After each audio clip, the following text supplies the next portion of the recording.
ever felt betrayed? If so, would you raise your hand?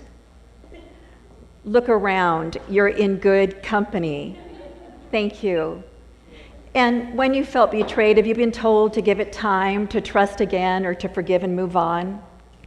And if you've tried any of those things, have you felt better or bitter? If you have felt stuck in the pain of betrayal, I want you to know that there is a reason. What if I told you that how we've been thinking about healing from betrayal may fall short of addressing the most important loss, the loss of self? I am Holli Kenley. I work in the field of psychology as a marriage and family therapist, and I'm the author of 4 books on betrayal.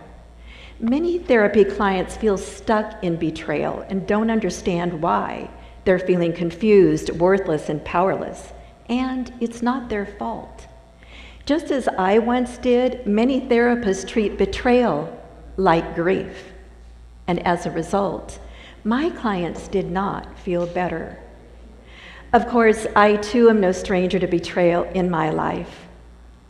One of my life-changing experiences from college was in the fall of my sophomore year at the University of California at Santa Barbara.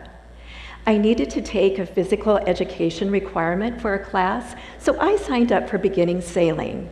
Also, my dad was a sailor, and I thought this might make him proud. On the 4th weekend of class, the instructor informed us that we were going to be practicing outside the safety of the harbor. Away we went out into the vast ocean, 6 skiffs, 12 sailors, following behind our captain who motored out in front of us.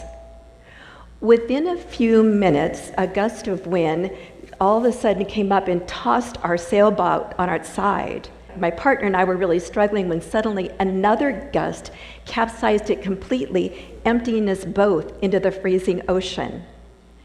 When I came up, I looked around. The skiff was a few feet from me.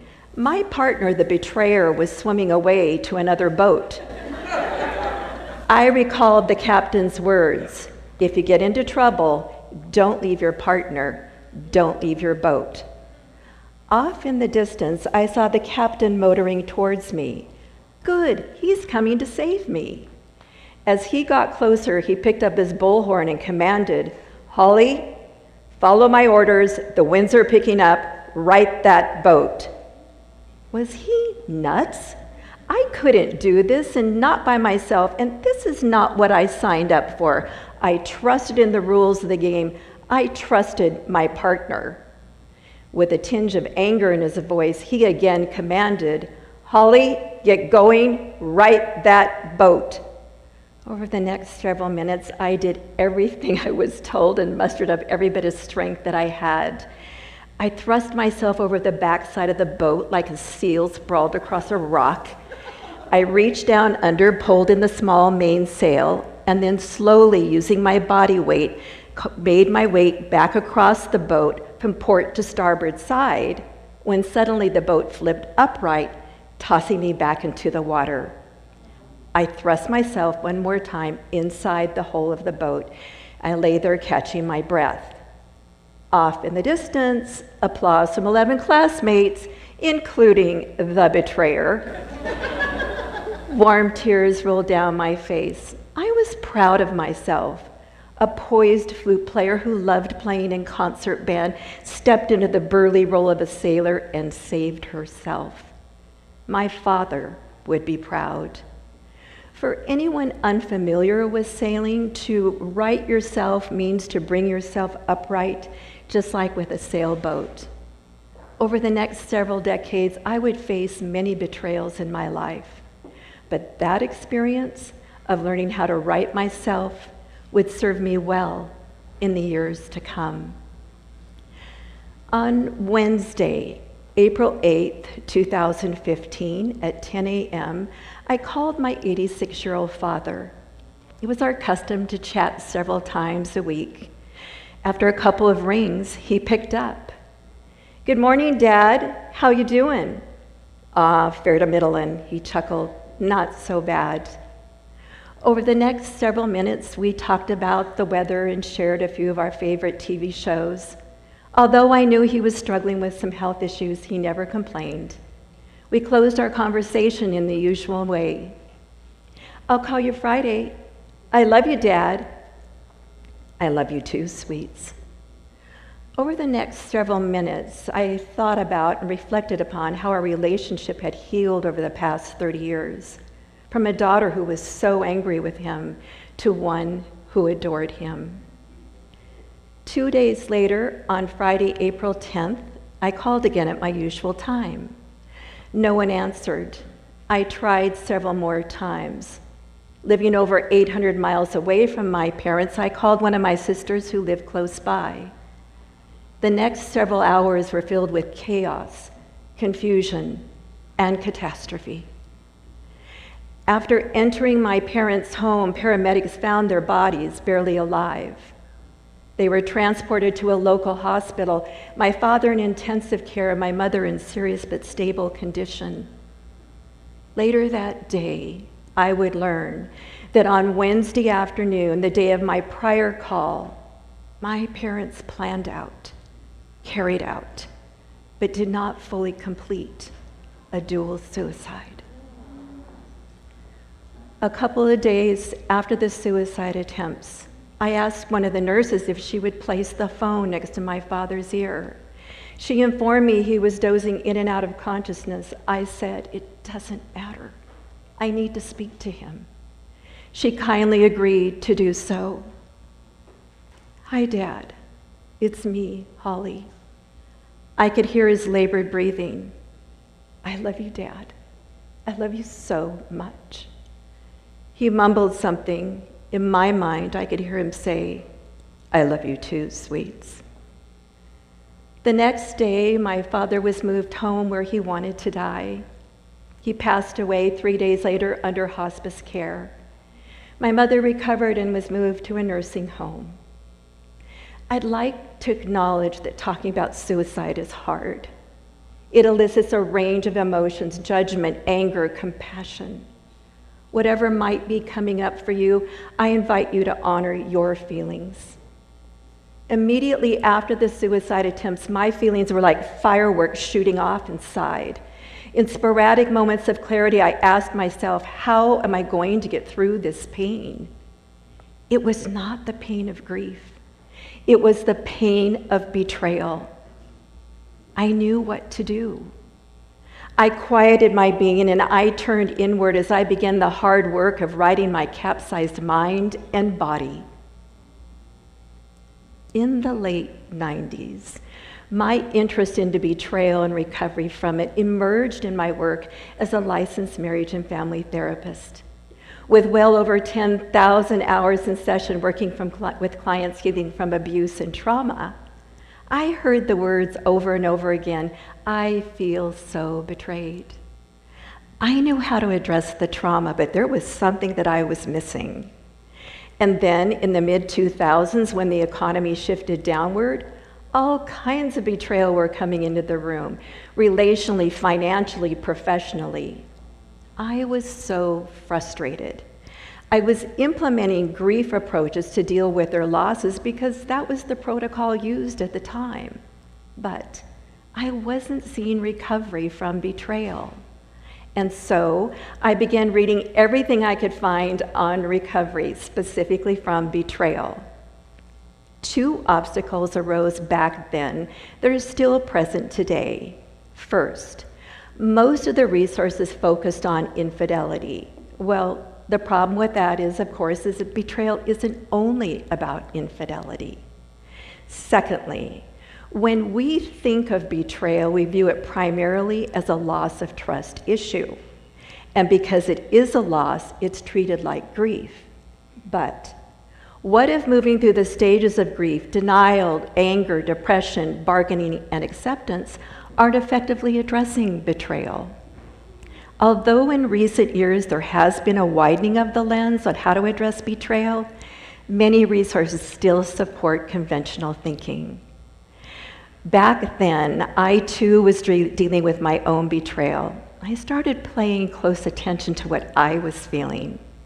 And then I'll never forget the night that I finished working with a client who had been betrayed by his employer.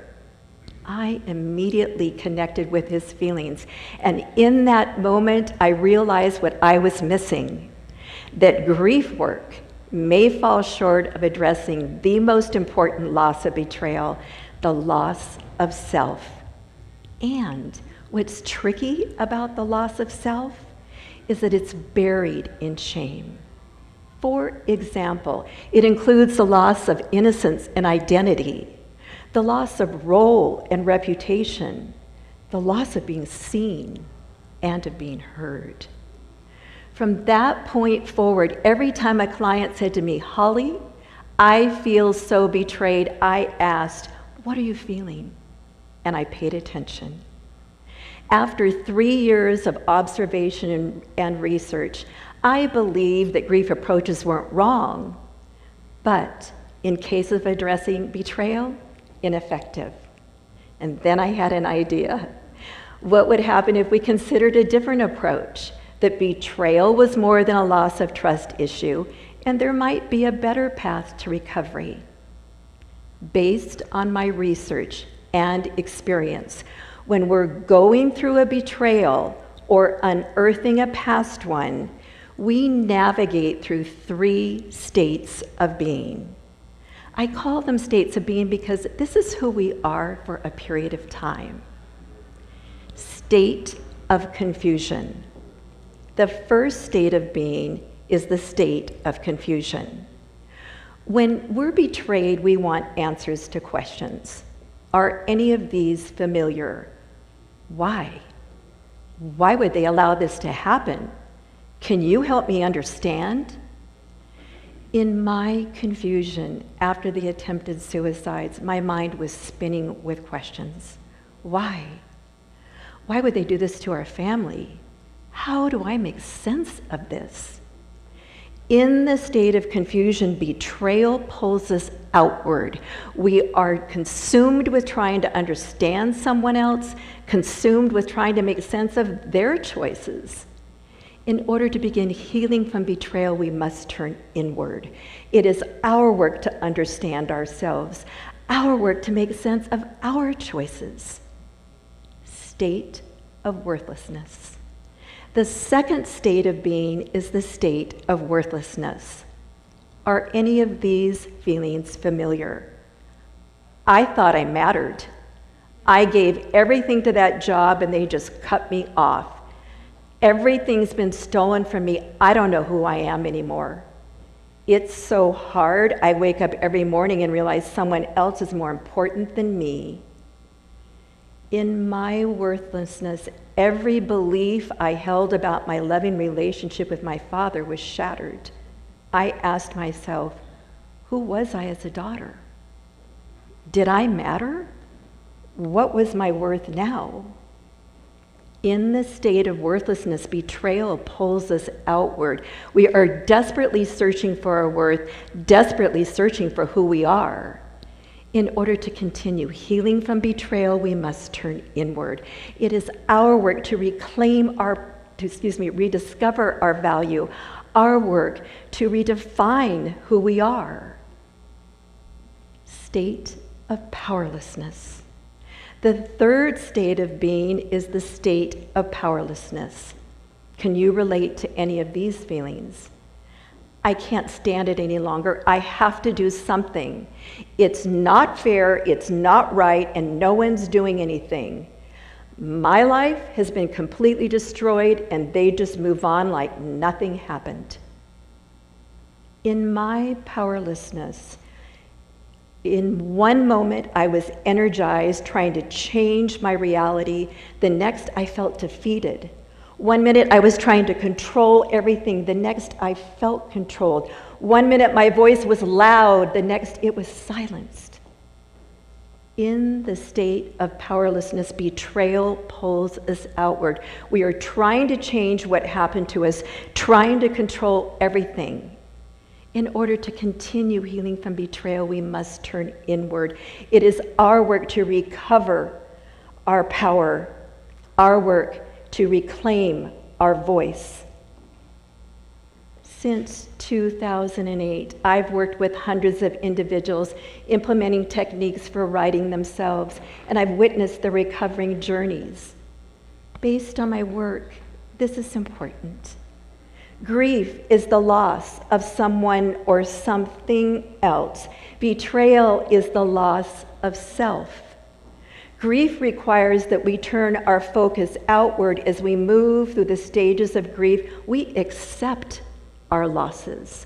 Betrayal work requires that we turn our focus inward as we move through the states of being. We recover our losses. 2 months after my father's passing, my family sailed out to Angel Island in the San Francisco Bay. We honored him with a celebration of life. 1 year later, I returned to the same site from ashore, and I reflected on my journey writing myself as I looked at the beautiful shining ocean. First, working on the state of confusion, I ceased trying to make sense of something that did not make sense. I only needed to make sense of my life. And as I did before, I continued making intentional choices on how I wanted to live. Secondly, working on the state of worthlessness, I no longer questioned my worth as a daughter. I grounded myself in my truths. I knew I was a loving daughter. I knew I was loved. And in moving forward, I invested selectively into people and things that validated my worth. Thirdly, working on the state of powerlessness, I let go of what I could not change or control, and instead, I leaned into my work as a therapist, author, and teacher where I could create change, and I could use my voice to help others write themselves. After 12 months of healing work, my capsized mind and body were upright again, only much stronger and more steadfast than before. If you have felt the pain of betrayal, or perhaps you're going through one now, will you choose to recover yourself? Will you choose to right yourself? Because with betrayal, time does not heal, but what you choose to do with your time makes healing possible. Thank you.